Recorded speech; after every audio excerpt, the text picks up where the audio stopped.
Sir, सबसे पहले मैं अपना परिचय देना चाहूँगा। मेरा नाम ललन कुमार है सर, और मैं पूर्णिया जिला से बिलोंग करता हूँ। और मैं अभी शांति निकेतन में हिंदी साहित्य से अपना स्नातक कर रहा हूँ, और उसी के अंतर्गत एनईपी में जो है ना शोध कार्य को शामिल किया, इंटर्नशिप। तो ये किसी भी समसंख्यात्मक सेमेस्टर में ये करना होता है। तो हम लोग का चौथा सेमेस्टर खत्म हुआ, और ये अभी गर्मी की छुट्टी चल रही थी, तो उसी के अंतर्गत हम लोग का ये इंटर्नशिप था। तो जिसके तहत किलकारी बाल भवन सहरसा से हम लोग जुड़े, और यहाँ पता चला कि यहाँ हम चाहते थे कि ये संस्कृति, सहरसा की संस्कृति को जाने अपने शोध में, और किलकारी क्या निभा रही है भूमिका उसमें, और उसके संरक्षण में इससे लेके अपने विषय को रखे। तो यहाँ पता चला सरपंच गजिया राजघराने से यहाँ संगीत की विधा में गुरुजी हैं, तो हम फिर जोड़ लिए पंचगछिया संगीत राजघराने को, और उसी से संबंधित वार्तालाप उनसे, उस राजघराने से संबंधित लोगों से हुई है। उसी के तहत सर आपसे मुलाकात हुई प्रांजल सर के खाने पे। तो मैं संक्षिप्त में सर आपसे निवेदन करूंगा कि सर आप भी अपना परिचय दे देते तो अच्छा रहता। मेरा नाम डॉक्टर गिरधर कुमार श्रीवास्तव जी। हम रमेश झा महिला महाविद्यालय में संगीत विभाग के हेड के रूप में रहे हैं। तबला मेरा विशेष है, ताल विधा केंद्र है जी। और करीब 34-35 वर्ष सर्विस करने के बाद हम अवकाश प्राप्त हो गए, रिटायर सेवानिवृत्त हो गए। चल रहा है संगीत का, चूंकि संगीत वाले लोग हैं तो कुछ न कुछ संगीत हम लोग का होता ही रहता है जी। घर पे भी हमने अपना कला वाटिका करके एक व्यवस्था है जहाँ लोग संगीत की शिक्षा दीक्षा लेते हैं। बस यही मेरा, और संगीत से लगाव है, मेरा जुड़ाव है। सर आप थोड़ा इस अपने शब्दों में आप हमें भी कोसी क्षेत्र का भ्रमण करा देते सभी संगीत घरानों से, तो इसके लिए मैं सर आपका आभार रहूँगा सर। देखिए, दरअसल हम लोग तो उस जमाने से, मेरा जन्मस्थली ही है जी, यहाँ सहरसा चित्रगुप्त नगर कैस्टोला। तो यहाँ बचपन से ही संगीत से जुड़ा रहा। मेरी सर्विस भी संगीत में हो गई कॉलेज में। जब कॉलेज में काम करने लगे, शिक्षण प्रशिक्षण में जिससे जुड़े, तब संगीत के बारे में पूरा खोज खबर रखने लगे, क्योंकि बच्चों को पढ़ाना पड़ता था। तो कई ग्रंथों का अध्ययन किए। इसी क्रम में घराना संगीत के बारे में जानकारी ली। तो घराना संगीत में देखे ग्वालियर घराना, आगरा घराना, दिल्ली घराना, लखनऊ घराना, जयपुर घराना, ऐसे ही। तो घराना तो पहले सोचते थे कि जैसे पंचगछिया घराना, दरभंगा राज घराना, ऐसा घराना राजाओं का होता था। संगीत में घराने का एहसास उन्हीं दिनों हुआ। ये लगभग हम 2004-05 की बात कर रहे हैं। तो इतना डीपली उसी घराने का जो स्टेटस देखे कि संगीत में घराना गायकों की का घराना, तो हर घराने में कोई न कोई सृजन करता होते रहे हैं। तो हमारा ध्यान गया कोसी क्षेत्र पर। तो हमारे यहाँ कोसी क्षेत्र मिथिलांचल का बड़ा भूभाग है। तो घराना देखे तो सबसे पहले ध्यान गया पंडित विद्यापति जी। पंडित विद्यापति हमारे क्षेत्र के एक ऐसे मार्तंड संस्कृत के विद्वान और महापंडित, उन्होंने हजारों गीतों की रचना की और शास्त्रीय रागबद्ध तरीके से। हमारे साहित्य में भी उनका, हाँ, साहित्य में दोनों संगीत से जुड़ा हुआ, तो वो हो गया। तो उसके अलावे हम अपने कोसी क्षेत्र आते हैं तो पंचगछिया ड्योढ़ी की जो संगीत परंपरा, राय बहादुर लक्ष्मी नारायण सिंह जी का योगदान शास्त्रीय संगीत में खास तौर से ये बहुत ही अमूल्य था। इनके ड्योढ़ी में अच्छे अच्छे कलाकार महीनों रहते थे और यहाँ के लोग रसास्वादन करते थे। इसका परिणाम ये हुआ कि बहुत सारे कलाकार डेवलप किए, सुन करके, देख कर। संगीत एक ऐसी विधा है कि देख करके, सुन करके, हूबहू नकल करके शकल मिलाने की परंपरा रही है संगीत में। और ज्ञान के लिए तो अध्ययन है, गुरु का ज्ञान होना जरूरी है। तो इस तरह से पंचगछिया का संगीत में योगदान। पंचगछिया के वरिष्ठ गायकों में पहले बनारस, दिल्ली, आगरा, इस सब के उस्ताद लोग यहाँ आया करते थे, तो महीनों रहा करते थे। तो इनका रसास्वादन होता था। वही पंचगछिया में पंडित तो नहीं, मांगन खवास करके पॉपुलर थे, जो अद्भुत प्रतिभा के धनी थे। उनमें शास्त्रीय संगीत का भी ज्ञान था। समय के हिसाब से जोड़ी के आशीर्वाद से उनको शास्त्रीय संगीत का भी ज्ञान हुआ, और सुगम संगीत, लोक संगीत में, जैसे हमारे कोसी क्षेत्र की परंपरा की हर जगह की है, जन्म से मरण तक के लंबे अंतराल के हर लम्हों के संगीत हैं।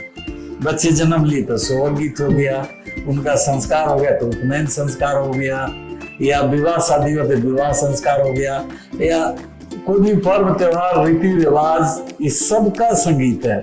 इस क्षेत्र की खासियत है। लोक देवी देवता का भी महत्व है, यहाँ की खासियत रही है संगीत में।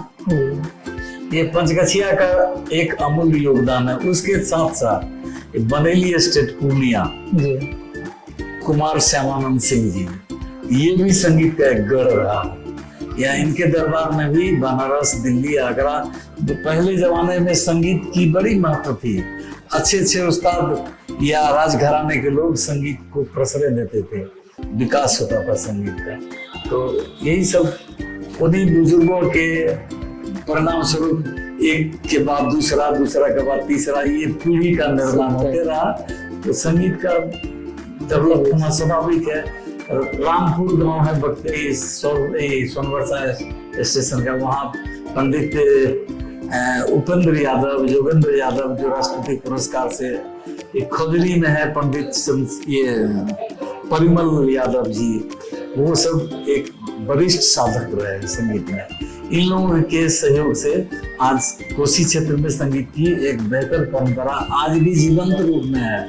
अलग बात है कि संसाधन का अभाव तो सब जगह होता है, जैसे जैसे विकास हो रहा है, सरकार का भी ध्यान है। अब संगीत में पहले लोग बहुत ही कचरे मैनेजमेंट में थे, आज सरकार के सहयोग से सैकड़ों संगीतक आज संगीत शिक्षक के रूप में है, स्कूल कॉलेज में। और सुधार की आवश्यकता है, सरकार का ध्यान है और सुधार होगा ही। जब सरकार का ध्यान पड़ गया तो सुधार होना ही है। संगीत तो बहुत उत्तम चीज है, नीचे आत्मा ऊपर परमात्मा, इस दोनों के बीच तारतम्य स्थापना करने का संगीत ही एकमात्र साधन है। संगीत को सीढ़ी कहा जाता है, आत्मा परमात्मा से जोड़ने का। संगीत का बहुत ही इस कोसी क्षेत्र में मांगन खवास बोले। फिर एक पंडित रघु झा जी, वो भी पंचगछिया से और राय बहादुर से जुड़े हुए व्यक्ति, उन्होंने भी तराशा था। रघु झा जी के बारे में हम लोग तो संजोग से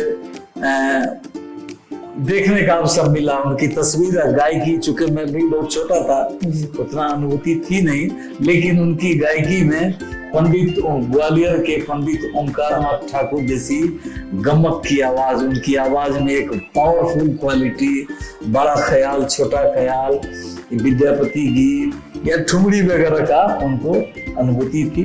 और उनके स्वरध्वनि के संपूर्ण वायुमंडल में जहां जहां उनकी गायकी होती थी तो एक से एक अद्भुत प्रतिभा पैदा होते रहे हैं। वो संगीत घराने का एक समा बन गया। और संगीत में शास्त्र कहता है कम से कम 3 पीढ़ी का समागम होना चाहिए। यहाँ तो कोसी क्षेत्र में कई पीढ़ी का समागम है। अगर हम विद्यापति जी को टच करते हैं तो 60, 70, 80 पीढ़ी का लंबा अंतराल है। किसी भी घराने से ये कम नहीं है। घराने में होता क्या है, जैसे गायन की घराना या वादक का घराना या नृत्य का घराना, ये सब जो होता है। गायन का जो घराना है तो सारेगामा पधनी तो सब घराने में है, राग सब घराने में है। भातखंडे जी का जो थाट पद्धति है, 10 थाटों का इस्तेमाल हर घराने में होता है प्रयोग। वो सुर लगाने का वही राग भैरव, मालकोस या यमन या जो भी है, पूर्वी, तोरी, जो भी राग होते हैं सब घराने में। गायन शैली भौगोलिक दृष्टिकोण से बोली, विचार, आव भाव, रहन सहन पर गायकी पर प्रभाव पड़ता है। वो घराने को अलग करता है कि ये घराना हो गया ग्वालियर, ये आगरा घराना, ये पंचगछिया या कोसी संगीत घराना। मेरा मतलब पंचगछिया संगीत में पंचगछिया की जो संगीत रही वो काफी विकसित, यहाँ के कलाकारों को बहुत ही मार्गदर्शन मिला, खासतौर से राय बहादुर लक्ष्मी नारायण सिंह जी की सहयोग से। हाँ, ये हुआ। लेकिन कोसी क्षेत्र जो है ये गादी ऋषि का क्षेत्र है। विश्वामित्र ऋषि की बहन थी सप्तवती, वही कौशिकी नाम से नदी बन के, उनका भी एक स्टोरी है। चूंकि मेरे विषय में अभी फिलहाल उनका वर्णन कोई, इस पर चर्चा हम नहीं करेंगे, लेकिन इस संगीत का विस्तृत विकास हुआ है और कई पीढ़ी के कलाकार हैं। शास्त्रीय संगीत भी है, सुगम संगीत भी है, ठुमरी है, लोक संगीत है, इसके अच्छे अच्छे कलाकार हुए। बताया कि मांगन खवास के अलावे चंद्रशेखर खां ठुमरी सम्राट कहलाते थे। ये सोलनी पंचगछिया से थोड़ा हटके हैं, वो ठुमरी सम्राट थे। उपेंद्र यादव, वो भी मांगन खवास के एक जीवंत शिष्य, वो भी अब नहीं रहे। मांगन खवास के एक जीवंत शिष्य पंडित उपेंद्र यादव थे। उन्हीं के छोटे भाई योगेंद्र नारायण यादव जी, वो उन्हें एक समय में राष्ट्रपति पुरस्कार से पुरस्कृत किया गया था। वो भी बहुत अच्छे तबला वादक, तबला साधक रहे हैं। और संगीत की क्रियाकलाप हम लोग उन्हीं लोग को देख करके, सुन करके, संसाधन का शुरू में तो अभाव था। स्कूल कॉलेज में संगीत विषय हुआ करता था तो किसी तरह से काम चलता था, जबकि हमारे अब बहुत परसेंट हो गया बिहार, भारत के विभिन्न राज्यों में संगीत विषय की पढ़ाई होती है। अब सरकार धीरे धीरे गायन के अलग टीचर, ताल विषय के अलग टीचर, डांस के अलग टीचर या सितार वगैरह के अलग शिक्षक, ऐसे शिक्षकों की आवश्यकता हर विभाग में, संगीत का जहाँ जहाँ पढ़ाई है हर विभाग में संगीत की शिक्षक की आवश्यकता है। सरकार का ध्यान पड़ ही गया है। हमको लगता है बहुत जल्दी जब भी संगीत की पढ़ाई जहाँ होती है, विभाग जैसे आज बनारस इलाहाबाद में गायन का विभाग है, तो गायन में ध्रुपद गायकी का अलग है, ख्याल गायकी का अलग है, सुगम संगीत का अलग है, लोक संगीत का ये अलग अलग विधा है। सबके गायन की अलग अलग शैली है। तो उसी तरह तबले में का है, तबला की शैली अलग, पखावज, ध्रुपद गाय अंग में पखावज का बड़ा महत्व है, तो उसका भी डिपार्टमेंट है। वाद्य यंत्र में बहुत सारी चीज है। अवनद वाद्य के अंदर में चमड़े से बना हुआ वाद्य, तबला, नाल, ढोलक, मृदंग, पखावज, ये सब आता है।